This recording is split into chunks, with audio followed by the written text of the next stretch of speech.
Welcome back to another Canon Black Lightning recap. I'm your host Terry. Today I'm doing episode 11, Book of Crucifixion, I believe it's called.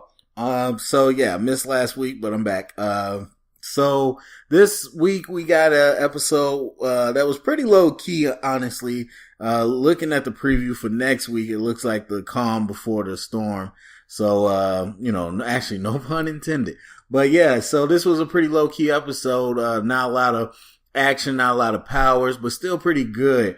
We got to see the whole, I think every hero goes through that point where, they either get framed or they get outed out as the, actual hero.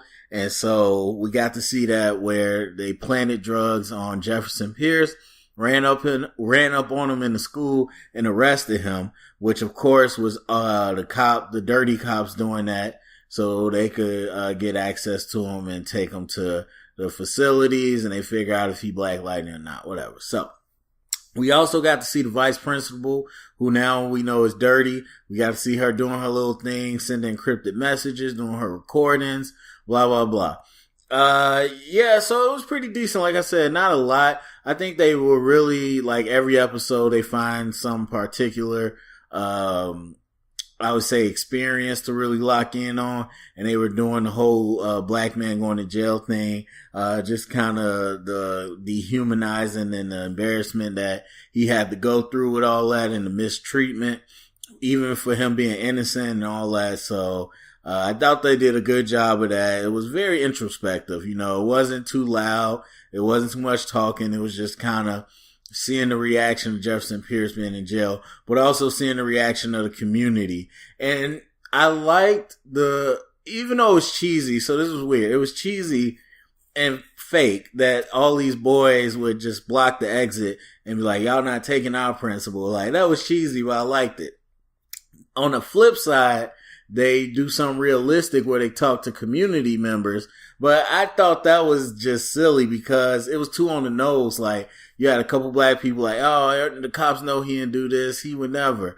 But then you had the one white lady like, I don't know, I don't like him, I heard he makes the kids call him Black Jesus. Like, what? Is she supposed to be a resident of Freeland? Like, seriously?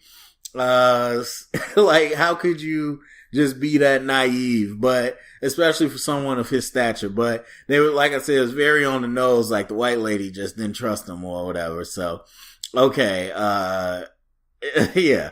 But I still, like I said, I like the whole reaction everybody was kind of having about it. I also didn't like that his two daughters both were about to use their powers. No, it's like, okay, serious, like, would y'all really do that?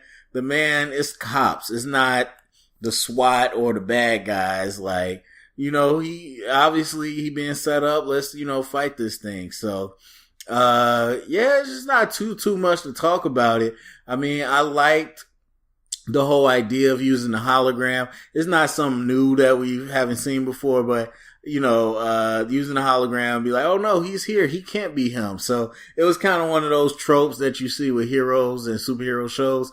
But I thought it was cool. It was cool. I liked the way it was executed too. I don't know, just had a whole good vibe this whole episode. So nothing too over the top, but again, another enjoyable watch. I'm still not digging Jennifer, the youngest daughter. Like, I can't get down with that actress, but everything else was pretty legit. And actually, I will say the whole thing with, I can't remember, Henderson, the detective, and, kind of going after the dirty cops finally and, sticking up for Jefferson. I thought that was pretty cool.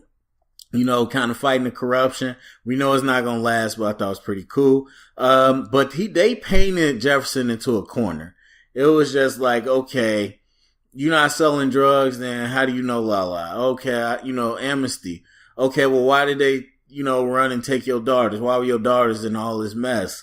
Oh, I don't know.